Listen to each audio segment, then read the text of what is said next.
Olá, queridos! Hoje nós falaremos sobre desenvolvimento pessoal à luz da psicologia. Então, já se prepara que vai ser uma aula literalmente longa, ok? Então, se prepara aí, senta na cadeira, mas você aqui vai pegar tudo, absolutamente tudo que é mais importante para você entender sobre desenvolvimento pessoal à luz da psicologia. Antes da gente poder iniciar, gostaria de te lembrar de se inscrever no canal, compartilhar, comentar.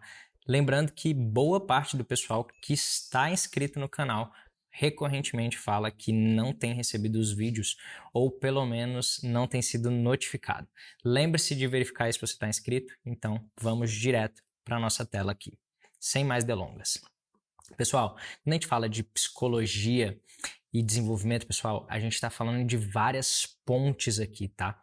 E como um grande estudioso dessa área, principalmente ali quando voltado à inteligência emocional, eu preciso ressaltar pontos importantes aqui para a gente poder iniciar.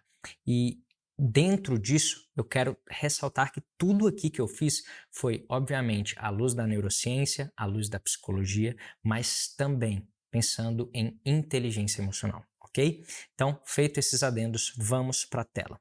Qual que é o objetivo aqui, então? É entender como o desenvolvimento pessoal ele pode ter bases ali na ciência, como a psicologia ela é um manual do comportamento humano e principalmente como essa evolução ela se traduz em reprogramação de padrões, porque o tempo inteiro quando a gente fala de desenvolvimento pessoal, nós estamos falando de reprogramação mental, reprogramação de padrões, ok? E como a gente faz para treinar essas novas respostas, que obviamente é aquilo que nos traz novos resultados. Quando a gente vai lá para um modelo cognitivo da terapia cognitivo-comportamental, a gente fala dessa avaliação cognitiva, dessas respostas, porque somente depois de uma avaliação cognitiva é que eu gero uma resposta. E aí eu entro lá em Viktor Frankl. Viktor Frankl ele fala o quê?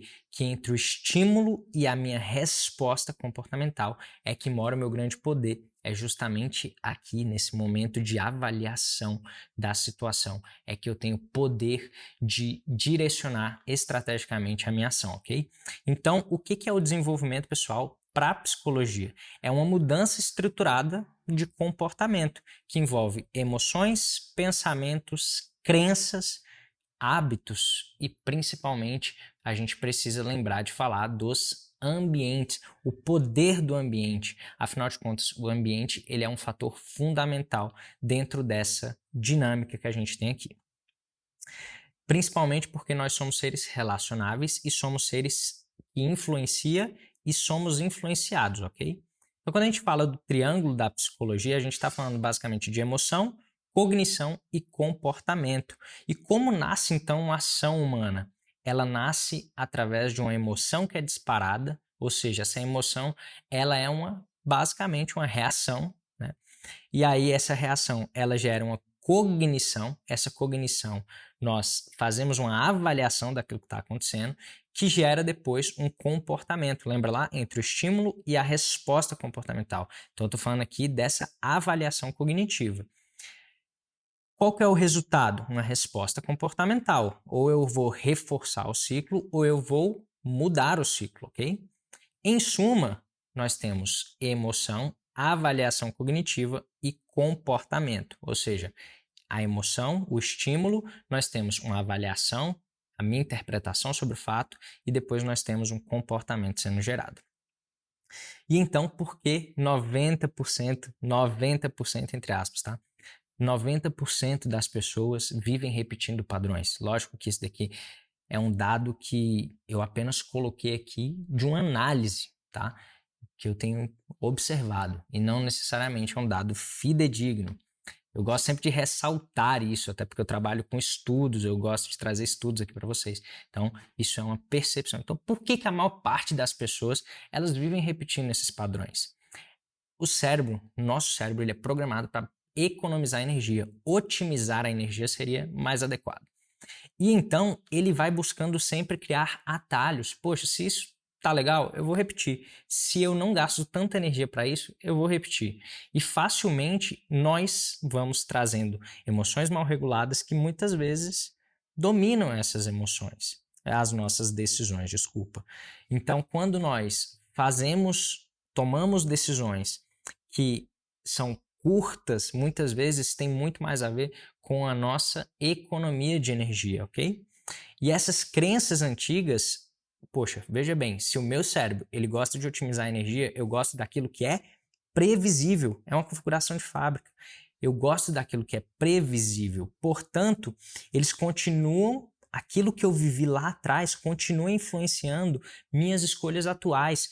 Meu cérebro, ele busca as minhas experiências de vida, elas geram memórias. Preste atenção aqui, experiências de vida geram memórias. Quanto mais experiências negativas você tiver, mais memórias negativas você vai ter. Consequentemente, mais interpretações negativas sobre a vida você vai ter. Ou seja, seus comportamentos vão se adequar às suas interpretações. Então, por isso que é importante você se expor inteligente emocionalmente, de forma inteligente, estratégica emocionalmente, para que você consiga trazer novas experiências. A partir de novas experiências, você conseguir novos resultados comportamentais, mas também resultados de vida, ok? Sem consciência, você só vai repetir, ok? E essas repetições involuntárias não geram mudança. Psicologia aplicada, então. O que a psicologia nos traz? Autoconsciência. Toda terapia basicamente começa aqui. Autoconsciência. Sem autoconsciência você não consegue mudar nada. Você precisa aprender a identificar gatilhos, reconhecer padrões automáticos, nomear emoções. E nomear emoções tem a ver com regulação emocional, tá? Inclusive já tem pesquisas que demonstram que quanto maior o seu repertório emocional, mais fácil é de você se regular emocionalmente. O que é regular, Gustavo? É eu equilibrar-me emocionalmente, ok? Entender a origem do comportamento, ou seja, putz, toda vez que eu faço isso, o resultado comportamental é esse. Toda vez que isso acontece, eu tenho esse resultado. Isso é você entender a origem do comportamento.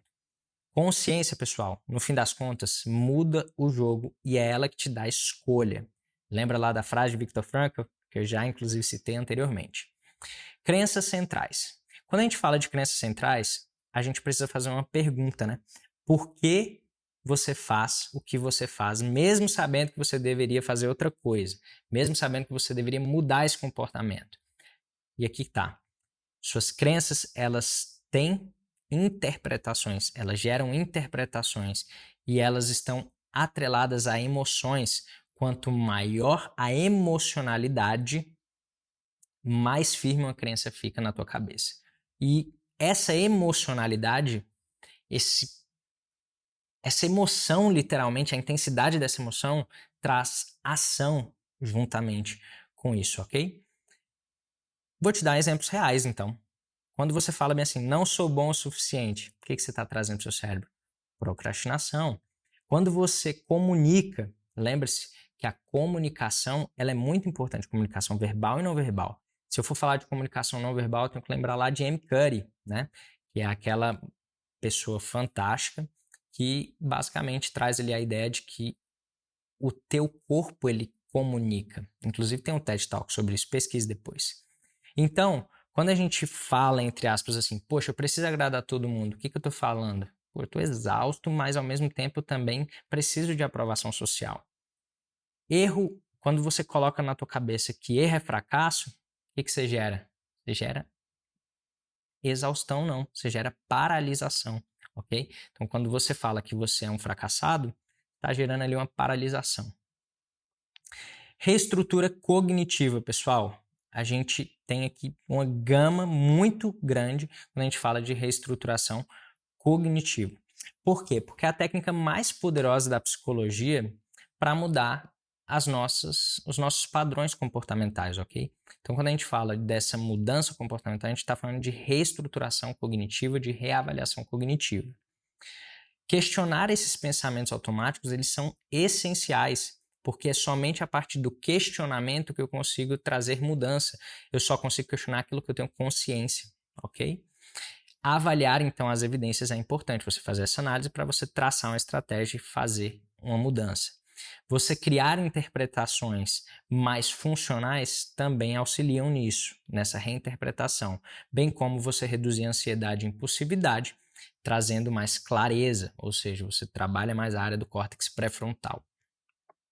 Isso faz com que você tome melhores decisões, ok?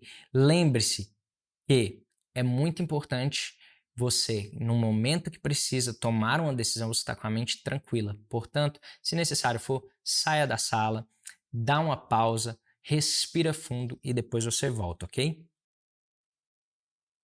Quando a gente fala, pessoal, então de motivação, a gente está falando de duas visões aqui. Nós temos motivações intrínsecas, ou seja, aquelas que são de dentro, e temos motivações extrínsecas, ok? Mas quando a gente fala de motivação do ponto de vista científico, o que a gente está trazendo aqui? Motivação é dopamina, antecipação de recompensa. Dopamina ela é antecipação de recompensa. Quando a gente fala de reforço, o que eu estou fazendo? Eu estou reforçando ali basicamente os sistemas de recompensa, ok? As minhas expectativas de recompensa. E é onde a gente tem um erro de predição de dopamina muitas vezes. O que é o erro de predição de dopamina? É quando basicamente a gente não tem a expectativa dentro da realidade. Ou seja, quando a gente já vê aquele meme expectativa versus realidade? É isso. Em resumo, é isso. Esse é o erro de predição de dopamina. Quando a nossa expectativa não bate com a realidade. Então, nós temos então um reforço através da repetição. Tudo aquilo que eu repito, eu reforço no meu cérebro.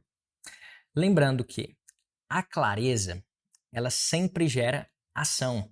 E sem objetivo, se eu não tenho um objetivo claro, eu não tenho dopamina. Por quê? Porque, vamos voltar aqui, ó. A dopamina, ela é a antecipação da recompensa. Ela já é liberada na mera expectativa da recompensa, ok?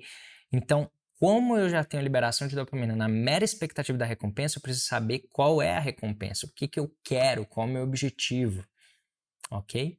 Então, sem um objetivo claro, dificilmente você vai ter a dopamina. E sem recompensa, sem persistência. Afinal de contas, você não tem motivação para isso.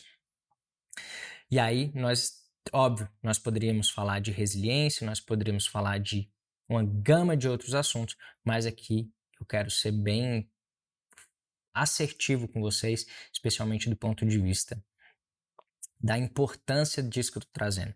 Vou até retomar aqui. Quando a gente fala de persistência, obviamente que é uma junção muito grande de coisas.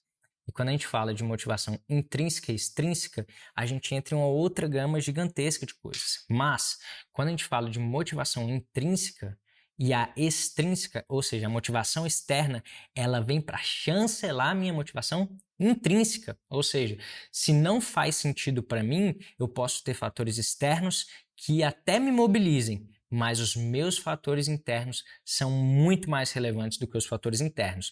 Isso cabe muito em contextos de liderança, ok? Então, tem muitas empresas que buscam para fazer políticas de motivação, de treinamento com o colaborador. Saiba que eu gosto sempre de brincar isso, o colaborador, ele vem motivado de casa. Você pode dar um empurrão a mais, ou você pode também tirar um pouco mais de escada dele. Você pode ou motivar um pouquinho a mais ou desmotivar um pouquinho a mais. Mas, de fato, as convicções já estão formadas antes dele chegar na tua empresa. Só esse adendozinho importante. Essa observação importante. A importância do ambiente. Então, a gente está falando aqui do poder da ambiência. Você não é só produto das suas decisões, mas principalmente das condições onde você vive. E o que eu quero dizer com isso? Eu não sou muito adepto àquela frase famosa, né? De que você tem aquilo que você merece.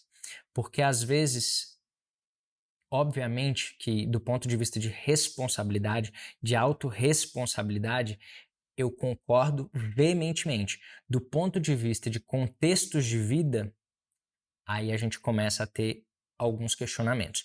Por quê? Porque às vezes a vida não me apresentou as mesmas condições que você, mas cabe a mim fazer uma nova jornada.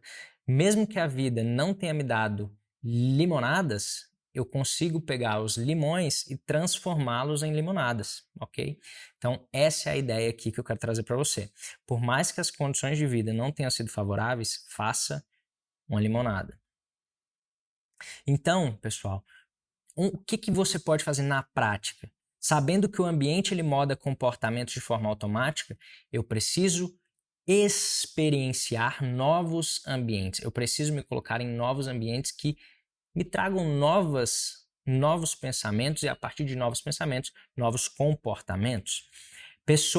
As pessoas ao nosso redor, elas influenciam as nossas emoções. Inclusive, o meu artigo, ele não só o meu TCC, né? Ele foi nessa linha que fala justamente isso.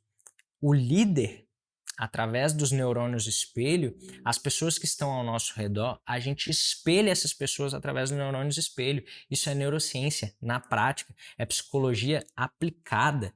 Você espelha aquilo que você vê dos seus pares, e isso é natural. Então, o fato de você buscar pessoas, estar mais próximo a pessoas mais inteligentes emocionalmente faz com que você tenha um maior nível de inteligência emocional. Se você tem buscado ambientes onde você tem pessoas que não são saudáveis, naturalmente você vai ser mais uma pessoa que não é saudável. E tá tudo bem, só que tudo são escolhas, ok? Estímulos externos mexem com sua motivação? Sim. Aqui eu coloquei que os estímulos externos eles mexem com sua motivação, falando lá da parte de motivação extrínseca que eu já explanei com vocês. O cara ele já vem com aquilo concebido de casa. Então, ou seja, você já tem suas convicções e as motivações externas, as coisas que acontecem externamente, elas só facilitam ou dificultam a sua tomada de decisão referente àquelas ações específicas. Exemplos práticos. Se você tem uma mesa bagunçada, naturalmente você vai ter mais ansiedade e muito menos foco. Isso é natural, tá? Quando a gente fala de pessoas negativas, se você está próximo dessas pessoas, naturalmente você vai ser mais reativo emocionalmente. E tá tudo bem, só que são escolhas. Você está escolhendo estar próximo dessas pessoas. Ah, Gustavo, mas no meu trabalho eu não escolho quem eu consigo estar perto. Então, o que você precisa fazer? Estratégia de blindagem emocional. Blindagem emocional. Você precisa trabalhar as estratégias que você tem, as ferramentas que você tem. Não crie mais desculpas. Nós não estamos aqui para criar desculpas. De desculpas o mundo está cheio. O que eu quero é que você, juntamente comigo, crie estratégia para a gente mudar os resultados que a gente já está tendo. É isso que é a minha proposta aqui com você. Veja bem, eu não estou aqui para te julgar, eu sei que você tem essa dificuldade. Eu sei que muitas vezes o ambiente ele não é favorável, eu sei que as pessoas que estão ao nosso redor muitas vezes nós não escolhemos, mas nós conseguimos, através de escolhas deliberadas e intencionalmente estratégicas, fazer novos caminhos. E o meu convite aqui para você é: você consegue, você pode, e porque você pode, eu te convido, siga o canal, esteja inteirado daquilo que acontece por aqui, se inscreva, comente, porque é aqui que eu vou liberar as melhores ferramentas. É por aqui que você vai ter um canal de comunicação, de diálogo com quem realmente te entende, com quem realmente quer transformar a tua situação. Pessoal, não são todos os comentários que eu consigo responder, mas eu tenho um desejo e faz parte do meu propósito genuíno de ajudar as pessoas. Usufrua, faça usufruto disso, ok? Vamos voltar para a tela aqui. O que eu quero dizer, então? Finalizando aqui a parte da psicologia dos exemplos, você precisa entender que as pessoas, o teu ambiente molda especificamente os teus resultados, seja resultados emocionais, como também resultados financeiros, concretos, todos os seus resultados, todas as áreas da sua vida, só você pegar. as 5 pessoas mais próximas de você e vai elencando isso. Área financeira, quais são as 5 pessoas mais próximas a mim? Como é que elas estão financeiramente? De 0 a 10, tanto. Como que eu estou de 0 a 10? Tanto. Parte física, quais são as pessoas mais próximas a mim? De 0 a 10, quão bom é o físico delas? Quão bom é meu físico? E aí você vai vendo que as pessoas, elas impactam diretamente nos teus resultados. Psicologia prática aplicada, então, no dia a dia. Aqui a gente precisa estabelecer uma diferença entre pessoas emocionalmente fortes e pessoas emocionalmente reativas. Uma pessoa emocionalmente reativa, ela age antes de pensar. Ou seja, vamos voltar lá em Viktor Frankl, ela literalmente reage, muitas vezes fazendo uma avaliação cognitiva tão rápido que ela nem parou para analisar o estímulo, fazer a avaliação e aí responder comportamentalmente. Ela simplesmente agiu. Ela tem uma alta tendência a culpar os demais, a se vitimizar e naturalmente que isso não combina em nada com uma pessoa forte. Afinal de contas, uma pessoa forte, ela sabe que ela precisa e ela tem responsabilidade sobre sua inteligência emocional. Uma pessoa forte, ela reconhece gatilhos, ela regula melhor as suas emoções. E quando eu falo aqui, ó, de reconhecimento de gatilhos, de regulação emocional, o que eu tô falando? De repertório emocional. Você precisa entender, e aí minha sugestão é pesquise sobre repertório emocional. Você vai ver que tem uma ferramenta que ela inclusive foi traduzida para o português, que é uma roda com várias emoções. Você tem ali as emoções primárias e você tem emoções secundárias que são ali tratadas, e quanto maior for o seu repertório emocional, maior o teu nível de inteligência emocional. Pessoas fortes emocionalmente, elas tendem a assumir mais responsabilidades, bem como maior facilidade de ajuste de comportamento. Isso por quê? Porque elas têm muito claramente em suas cabeças essas 4 etapas que a gente vai fazer aqui. Mudança, ela tem 4 etapas. Vamos nessa. E aqui eu não estou falando das camadas, tá? A gente tem algumas camadas, mas aqui o que eu quero dizer são as mudanças, as etapas da mudança, ok? Então vamos lá. Nós temos nas camadas, pessoal, nós temos primeiro identidade, nós temos seguindo lá no final, a gente tem os resultados, mas a gente também tem os processos, as rotinas. Então, eu não estou falando de camadas, eu estou falando de etapas de mudança, ok? Primeira etapa, consciência. Segunda, você precisa, se eu estou doente, eu tenho consciência, poxa, estou com alteração no exame de sangue, eu tenho consciência daquilo que eu preciso, daquilo, qual que é o meu problema? É esse? Ok. Então agora eu vou fazer uma análise. Eu estou interpretando. Ok, interpretei. Fiz uma interpretação, tive a compreensão exata daquele que é o meu problema. Então agora eu vou desconstruir o meu problema. Eu vou trabalhar uma estratégia prática para eu desconstruir o meu problema, para eu melhorar, aprimorar, mudar o meu resultado, ok? E como que eu mudo meus resultados? Através de rotinas. Rotinas, construção de novos hábitos. Uma questão aqui que normalmente me perguntam: Gustavo, 21 dias é necessário para criar um hábito? Depende de quão forte esse hábito tem sido estabelecido na tua cabeça. Lembre-se que repetição gera memória, reforço é igual a memória. O que isso significa na prática? Teu cérebro, ele é capaz de otimizar a energia. Quanto maior a experiência, quanto maior o impacto emocional daquela nova rotina, mais fácil é de você encurtar o tempo. Mas você vai definitivamente acabar com um hábito ruim? Não. Ele sempre vai ter uma memória ali, porque você repetiu ele várias vezes. E como que você faz para criar um novo hábito? Repetição. Repetição, constância, brother. Não tem como você fugir disso. Como é que você deixa de ser uma pessoa com sobrepeso e passa a ser uma pessoa saudável? Repetição, constância. Não tem como. Não tem como. A gente vê diversos estudos aí, especialmente dessa galera que, né, gosta aí de uma canetinha. Você vê que boa parte desse pessoal, eles voltam ao peso normal.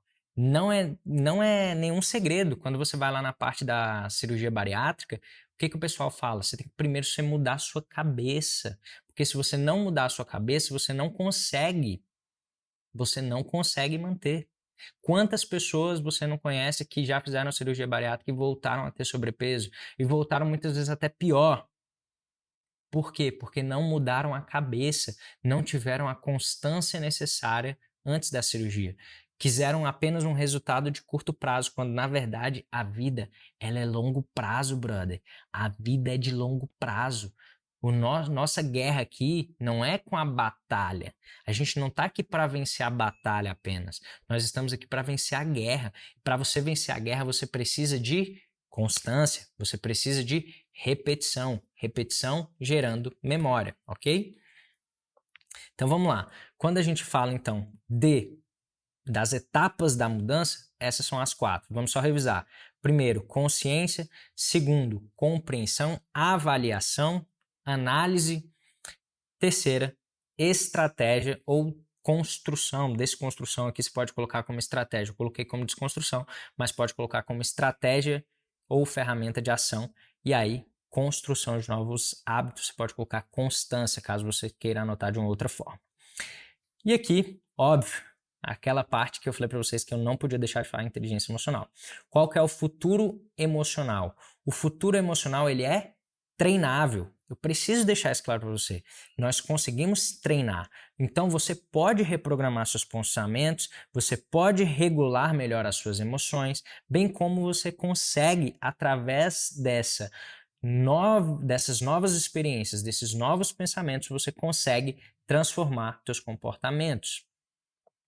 Pessoal, a psicologia, ela obviamente ela tenta estudar.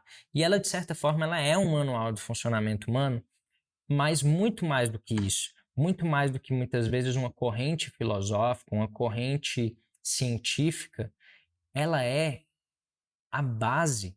E quando eu falo do self, de si mesmo, de mim, o que eu quero dizer com isso? Eu quero dizer que você precisa se entender. Tudo, quando a gente fala de pessoas com melhores resultados, elas têm uma alta clareza de quem elas são. E a psicologia faz parte disso. Não tem como você se desenvolver pessoalmente sem você passar pelo autoconhecimento. Não à toa, eu tenho ferramentas que eu trago no meu site sobre isso. www.gustavoian.com.br. Você pode pesquisar lá. Tem kit de ferramenta de desenvolvimento pessoal com mais de 100 ferramentas. Você pode usufruir disso. Bem como também o meu e-book de autoconhecimento. Não tem como eu deixar de fazer esse pitch aqui para você, porque óbvio que eu estou trazendo aqui de um ponto de vista muito importante da psicologia, mas realmente você não vai conseguir iniciar o seu processo de desenvolvimento pessoal sem autoconhecimento.